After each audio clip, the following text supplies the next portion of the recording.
को सीधे लिए चलते हैं जयपुर के कांग्रेस कार्यालय, जहां पर PCC chief Govind Singh Dotasra press वार्ता कर रहे हैं। सुनाएंगे। से मना कर चुके हैं कि बाजरे की खरीद नहीं होगी, यानी किसान जो परेशान था वो परेशान ही रहेगा। हमने तो थोथे वादे करके और सत्ता लूटने का काम किया है। तीसरा मैं कहना चाहता हूं, जो कर्मचारी वर्ग हैं वो बहुत बड़ी संख्या में हैं। आरजीएचएस का जो स्कीम और लाभ जो कांग्रेस की सरकार ने सुनिश्चित किया था, आज तकरीबन 8-9 महीने से आरजीएचएस का जो पेमेंट है इलाज का, वो किसी भी कर्मचारी को नहीं मिल रहा है। पूरी तरीके से इस स्कीम को फेल करने का काम कर दिया है, जिससे कर्मचारी वर्ग पूरा का पूरा परेशान है और उनका इलाज के लिए उनको पैसे नहीं मिल रहे हैं। दूसरी मैं ये कहना चाहता हूं कि शिक्षा विभाग में, और विशेषकर सरकार कह रही थी 1 लाख नौकरियां अभी दिसंबर जनवरी तक दे देंगे, 4 लाख नौकरियां दे देंगे। शिक्षा विभाग में मैं प्रेस नोट के माध्यम से आपको बता दूंगा कि 1,01,000 से अधिक पद आज भी रिक्त हैं।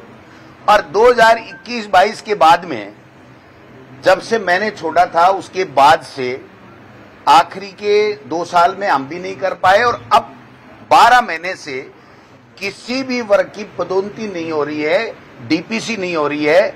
न 3rd ग्रेड की है, न 2nd ग्रेड की है, न कोई व्याख्याता की है, न प्रधानाचार्य की है। अगर आप इसको देखोगे तो प्रधानाचार्य के भी 7,400 निवासी पद आज भी खाली हैं। स्कूल व्याख्याता के 17,556 पद खाली हैं। द्वितीय श्रेणी के 33,840 पद खाली हैं, और तृतीय श्रेणी के 18,170, और तृतीय श्रेणी के भी जो L2 और L1 ये 18,936, और प्रारंभिक एक शारीरिक शिक्षा के 4,153, प्रयोगशाला के 1,078, यानी कुल 1,01,222 पद रिक्त हैं। नए पदों की भर्ती की जा रही है और नए डीपीसी करा करके पदोन्नति। ये कहना कि कोर्ट में अटका हुआ है, कोर्ट में एक बात अटकी हुई है, तो आपकी जिम्मेदारी बनती है। आप बड़ी बड़ी बातें करते थे तो आपको कोर्ट से निकाल करके इनको डीपीसी करनी चाहिए। नए डीपीसी कर रहे हैं और नए नए पदों की भर्ती कर रहे हैं। और एक बात और कहना चाहता हूं, मुख्यमंत्री जी से आपने सुना होगा, प्रेस के माध्यम से उन्होंने बाकायदा कहा था, कैबिनेट में फैसला करके कहा था कि हम लोग L1 के अंदर, पहले तो कहा तृतीय श्रेणी अध्यापक में 50% महिलाओं को आरक्षित करेंगे और रिजर्वेशन देंगे, और उसके बाद में कैबिनेट में भी इन्होंने कहा था। लेकिन आज की तारीख तक न कोई नियमों में, न कानून में संशोधन हुआ है, न पंचायती राज एक्ट में संशोधन हुआ है। ऐसे ही जैसे वो मारवाड़ी में कहते हैं ना, धूल में लट चला दिया, वैसे धूल में लट चला दिया। इनके पास में कानूनी स्थिति की बिना जानकारी के घोषणा कर रहे हैं। इसलिए जो रीट की ये बात कह रहे हैं वो रीट की भी नहीं हो सकती, क्योंकि रीट में L1 में केवल और केवल एक ही पेपर होगा, और उसके आधार के ऊपर जो मेरिट बनेगी उससे भर्ती होगी। और उसी L1 में ये महिलाओं की भर्ती की बात कर रहे हैं। तो आप जब तक इस कानून में संशोधन नहीं करते तब तक आप रीट की कैसे विज्ञप्ति निकालेंगे और कैसे रीट कराएंगे। मैं समझता हूं कि ये सारे के सारे वादा खिलाफी ये लोग बात कर रहे हैं।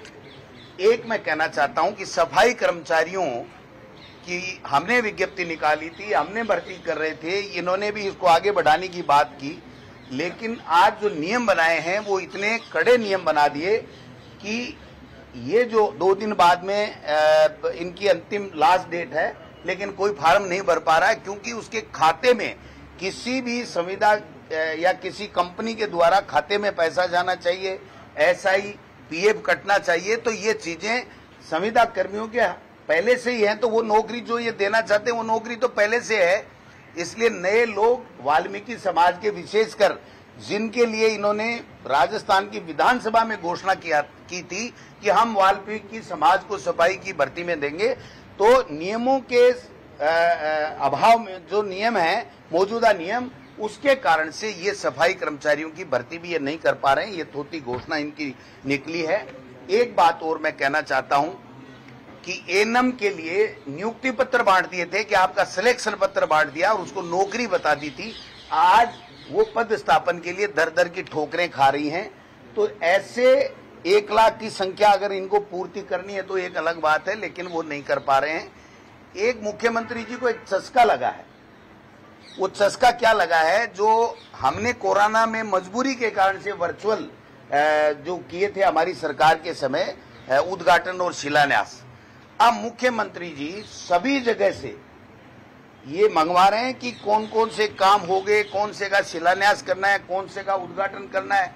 और इस सरकार की वर्षगांठ के ऊपर वो पहले भी एक बार वर्चुअल कर चुके और दोबारा वर्चुअल करके मंत्रियों का, जनप्रतिनिधियों का, प्रधान, प्रमुख, नगर पालिका के अध्यक्ष, नगर परिषद के अध्यक्ष, नगर निगम के अध्यक्ष, सबके अधिकारों के ऊपर कुंडली मार के बैठना चाहते हैं, उनके अधिकारों को समाप्त करना चाहते हैं और वर्चुअल उद्घाटन करके केवल हमारी सरकार के द्वारा किए गए, स्वीकृत किए गए और पूरे किए गए कामों के ऊपर अपने नाम शिला पट्टिका पर लिखवाना चाहते हैं, जो गलत है।